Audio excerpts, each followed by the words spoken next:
Hi, my name is Kim, and I recently upgraded my modded original Xbox hard drive, and because of that I have been playing a lot of Xbox in the past few days, and I wanted to share with you 5 awesome original Xbox games that I have really enjoyed playing, and maybe some of you want to check them out also. Of course, there are hundreds of great games for the original Xbox, but these 5 are what I wanted to talk about today, so let's take a look. So first up we have Project Gotham Racing by Bizarre Creations, released in 2001. And this is an arcade racer, so I think this game is pretty easy to approach by anyone. Of course there is still a lot of challenge if you want that, but you can adjust the difficulty to be right for you.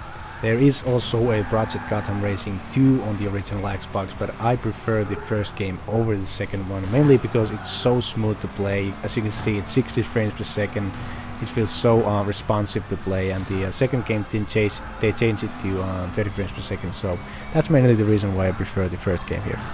And when it comes to game modes, you have many different game modes. A quick race, which is pretty self-explanatory. Then you have arcade race, where you basically have 3 different point limits to either get a bronze, silver or gold medal, depending how many kudos points you have. And kudos points in this game is the thing that you earn kudos points by power sliding and jumping and stuff like that.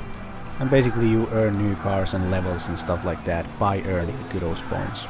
Basically pretty much whatever you do in the game, you are always progressing to unlock new cars and tracks, but you can always boost your kudos points by doing slides and jumps during the race. And in kudos challenge mode you basically have a different kind of challenges you need to complete, so the game stays fresh. It's not always street racing. You have, for example, a hot lap, and you can adjust the target time, and the harder you make it for yourself, the more kudos points you're gonna earn, and many more fun challenges. And in the car selection screen you can actually, under the car, you can see how you can unlock them, because not every car is unlocked by gathering kudos points, but many of them are. But at the end of the day, what makes this game fun is the gameplay. It feels great to drive, it feels great to play, it's so smooth, 60 frames per second, the graphics are great. And honestly, I feel like this is one of the best arcade racing games from this generation, so definitely check this game out if you are a fan of arcade racing games. And also check out the whole series. There's third game and fourth game are only on the Xbox 360, and those games are also fantastic. Next up we have another racing game, but this time around a simulation racing game, the Forza Motorsport by Turn 10 Studios, and I truly believe this is the cream of the crop when it comes to the simulation racing games on the original Xbox. This game was first to truly challenge the PlayStation Gran Turismo series, and this series is still going strong, so it did end up pretty well for them. Definitely a pretty challenging game if you are playing without any assists like I do here, but you can always turn on the driving line and other assists like traction control to make it easier for you. And once you get enough experience, I think you should try to play without driving line and braking line. It's really rewarding once you learn the tracks and start to be faster in games like this. One thing I really like about this game is that not only does it have a career mode where you can progress from starting from the slow cars all the way to the top, but it has the arcade mode, and this is great for someone who just wants to jump into the game and play whatever car they want. You don't need to go and unlock these cars, which can be frustrating if you just want to jump into the game, and you can just go ahead and choose the car what I'm driving here straight away. No need to have any save game files or anything, and just have fun. I think this was a home run back in the day for the Turn 10 Studios, especially considering the fact that this was the first simulation racing game that they made. Definitely right up there with the best simulation racing games at the time, like Gran Turismo 4, and 100% best simulation racing game on the Xbox, that's for sure. Great graphics at the time, great gameplay, a fun gameplay, and pretty much the only negative thing I can say about this game is the fact that it's only 30 frames per second when the whole series after this has been 60 frames per second. But other than that, it's a damn good game, and you get used to the 30 frames per second definitely. Nowadays, of course, a very well-known racing series, and recently they have actually taken a 5-year break from this series, and next year they are back with the reboot of the Forza Motorsport, and I'm super excited to check that game out. But until that, I think it's a great time to go check out the first game in the series on the original Xbox. So let's move on to the next game.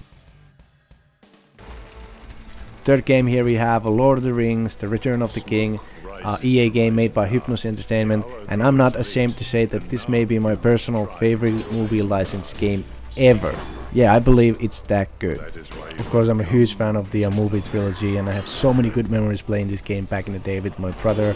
This game, you can play this game in co-op mode as well. I've been having a blast revisiting this game after all these years, because I really haven't played this since I completed it with my brother. And I'm planning to play all the way through it again on the Xbox, and this is basically a hack and slash action game. Every character has a ranged attack, and you get to play your favorite characters like Aragorn, Legolas, Gimli, Frodo, Sam, and some unlockable characters. And basically you have your quick attack, and then you have a strong attack that is needed to break the shields, for example, and do more damage to the enemies. And you can use the experience you gain from the missions to upgrade your characters with new moves to keep the game fresh and keep the combat fun. I mean, the story is great. It's basically from the movies. It's not as in-depth as in the movies, because this is basically a level-based game, so you have some freedom choosing which mission you're gonna do next. But they used clips straight from the movie to give you context what you're doing in each mission, and I think they give you enough to keep it interesting, even if you have not watched the movie series. But yeah, I really believe this is one of the best games of the whole generation, and certainly the best Lord of the Rings games, at least for me. You go through many different environments throughout the game, learn tons of different moves, different combos, play as different characters. I mean, some of the missions even force you to play, for example, as a hobbit, because the game has multiple storylines going on at the same time. And to be honest, playing as a hobbit was never one of my favorite things in the game, but it's not too bad even those missions are not too bad. One impressive thing for me back in the day was always how this game blends the movie scenes with the game graphics, and I'm gonna show you an example of that as my tree friend destroys the bridge. As you can see, it's a gameplay, and then it turns back into the movie. That was always so cool back in the day. Yeah, and like I said, after each mission you gain experience depending on how good you did on the mission, and you get to upgrade your characters and give them new moves, and it's really gonna make the game more fun. You can also unlock some concept art during the game, and even some of the clips of the movie stars talking about gaming, for example, like here.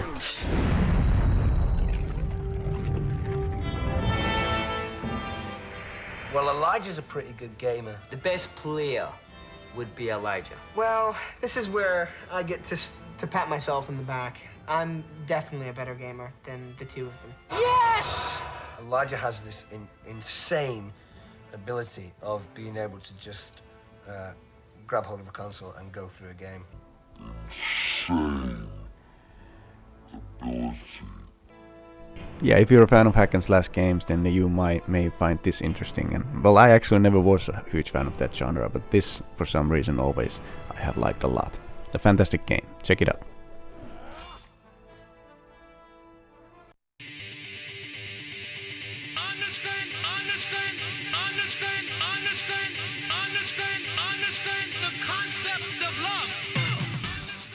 Okay, next up we have here Jet Set Radio Future, a sequel to the Dreamcast original Jet Set Radio, or Jet Grind Radio, known in the US.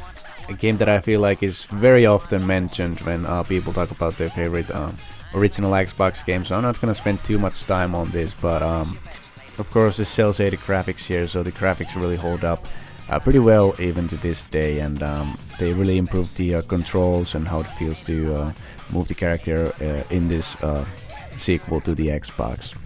Just briefly, what you're doing in the game is you control a gang of skaters, and you are competing against rival gangs to gain the control of the futuristic Tokyo by spray painting the walls and stuff like that. And once you learn the controls, it can be a very fun grinding all over the place and going really fast, and at the same time spraying the walls, and it really gets pretty fun after you learn the controls. To be honest, this game is something that I have not played in the past pretty much at all, but I have played the Dreamcast version, and I feel like this Xbox version is an improvement in many areas, and I can't wait to play more and discover more. And I think this is something that you should definitely at least give a shot to this game and see how do you like it.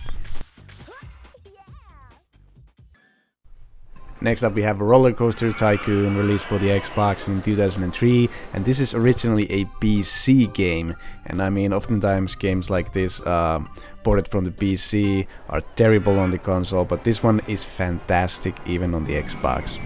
And what you do in the game is you build your own amusement park, and this is of course basically a simulation type game, and I would say my personal favorite simulation type game of all time.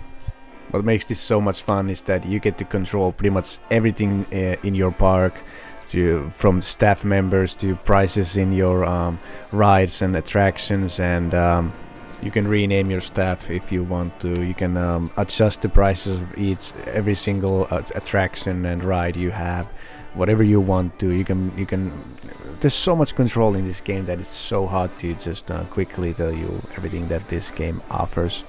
It's just so much fun looking at the stats, how your park is doing, or maybe one specific ride, how people like it. And there's so much to do here that it's impossible to, without doing a longer video, to tell how great this game is.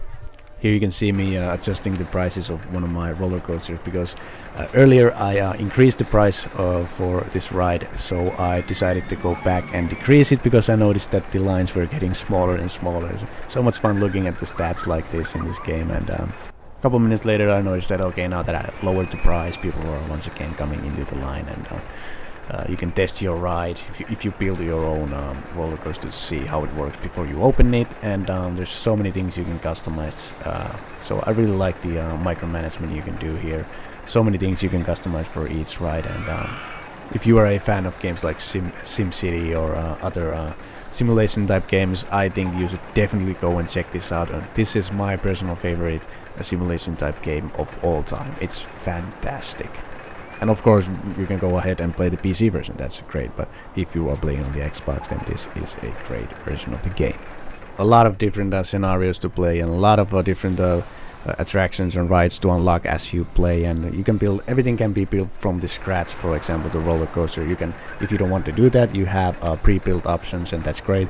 But if you want to do your custom roller coaster, that's fine as well. But that about does it for this video, and guys, I thank you for watching this video, and please subscribe here if you like this video, and maybe go check out my Dreamcast versus PlayStation 2 video series where we compare the games and graphics that released for those two systems. That's a fun one. So yeah, thank you for watching, and I guess we will see you next time. Bye.